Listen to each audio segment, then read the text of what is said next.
India has so many variations of curry.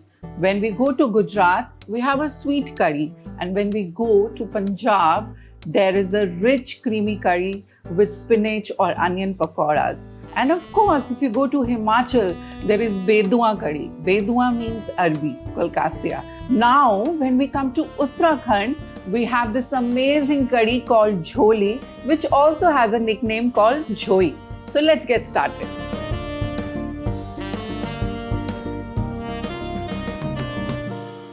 Let's get started with the recipe, and for that I'm going to add some mustard oil in the kadai. We will heat the mustard oil to the smoking point and let it cool down to add the spices later. The first ingredient I'm going to use is methi seeds. Now I'm going to add whole coriander seeds. Dry red whole chilies. This is again optional. You can also add green chilies. This is chopped garlic.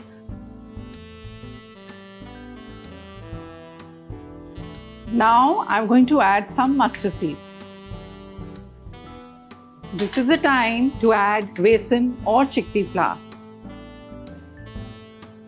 Now I'm going to add some powdered masalas. Let's start with some red chili powder, some turmeric, salt according to the taste. Now we are going to stir this and let it cook for another 2 to 3 minutes.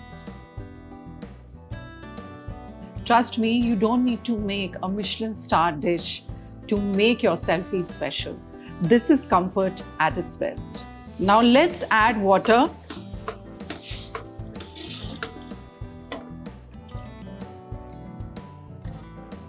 This smells divine. Wow. We need to whisk the curd properly, as you can see. And then I'm going to add this to jholi or jhoi.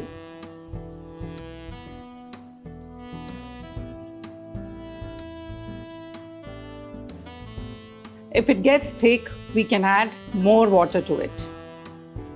As you can see, the consistency, it should not be that runny, but a perfect curry to have with hot and piping steaming rice. Now we are going to have a Sherie take to this amazing jholi, where I'm going to add this crispy and crunchy boondi. Of course, we have to end this curry with adding some fresh coriander leaves.